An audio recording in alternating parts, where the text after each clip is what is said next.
Kami nagigilip sa kanya. Yeah. May ilo, ti. Sayang mo. Ayun Ay. talaga. Ha? Nakagakod. Ha? Ayun naman. Nakagakod. Yan na naman ako mahal. Hindi ko naihiling. Mag-picture, hindi naka-play. Naka-play yan. Bilisan mo.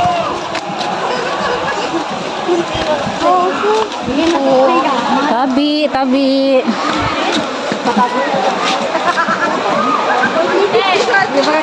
Hi! Picturean mo ko. Uyam kaya nga ako dahil harang palan to.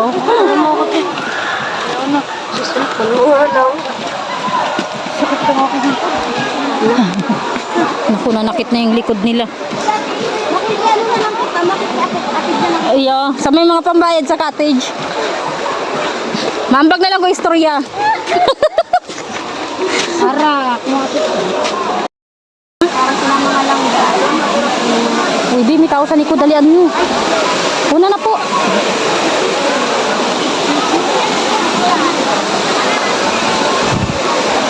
Nakakapanginig ng tuhod ah. Kaya nga. Alam to ha. Pero hindi ka kabila. Hindi pwede ka dito. Pero kung mababa na tayo, kasuwa tayo.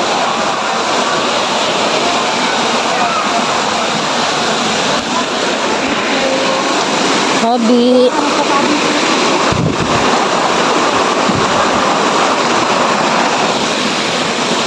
Sabi po.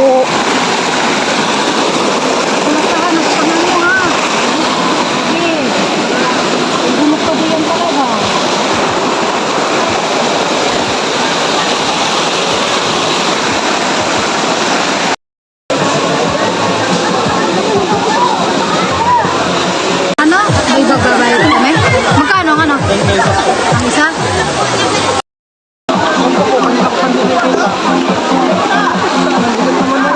Magkano daw, friend? Ayun nga mga kamanay, nandito na kami sa aming paliguan, no? Pero yung BFF ko hindi talaga nakalimot magbaon ng bilog. Ayan, ayan yung baon-baon niya. Talagang hindi yan mawawala pag sa paliguan ng punta, no? Bukod sa mga pagkain, talaga namang hindi nakakalimot. At ayan nga, sa mga oras na yan, ay nanghiram pa ako ng lighter dahil wala naman pala kaming dalang lighter at talagang grabe, no?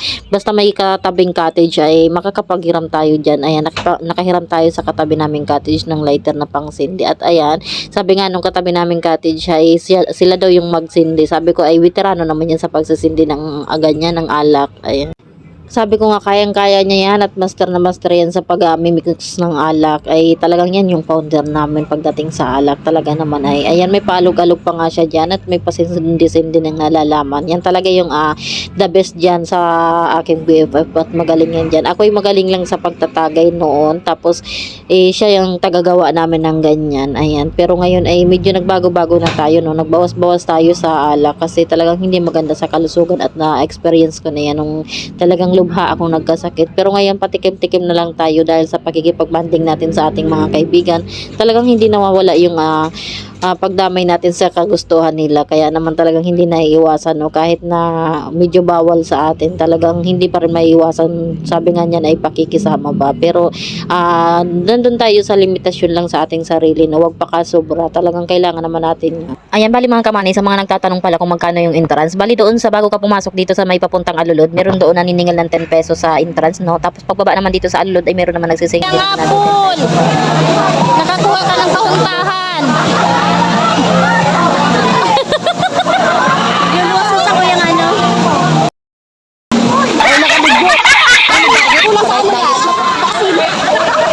Taasa tayo? Hindi, may luto naman ganyan talaga.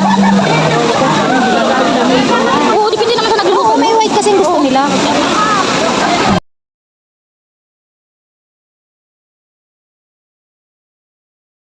Ayan mga kamanay, bali nandito na pala kami sa Alulod River, no? Bali hindi na kami dito nag-arkila ng table kasi 200 pesos yung table dito sa pag-arkila. Sabi ko mabilisan lang naman kami dito, tsaka sayang din yung pang-arkila.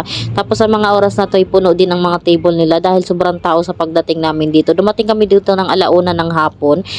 Grabe talaga yung tao, punong-puno na. Halos pati yung paliguan ay punong-puno ng mga kamanay. Kaya naman sabi ko tamang-tama nga may baon-baon dito yung aking BFF na isang bilog. Kaya naman yun muna ang pinagsaluhan namin habang nagsisikain kami dyan. Sinabay na namin yung pagsisikain namin sa mga baon namin pagkain. Bali dito pala mga kamanay, kanya-kanya kaming baon ng mga pagkain. At pagdating dito sa Alulod River ay pinagsama-sama na lang namin. Naku, napakadami nga ng pagkain namin. Marami pa kaming nauwi. Bali ang bag ko pala dito ay kanin lang. Ako yung nagdala ng kanin. Napakaraming dinala ko ng kanin. Tapos sila naman yung sa ulam at kung ano-ano pang mga bitbit nila. Meron nagdala ng prutas, ang aming kaibigan. Ayan. Tapos ang mga kapatid ko naman yung mga kutkutin. Ayan. Na nakaraos din naman ang aming outing. Salamat.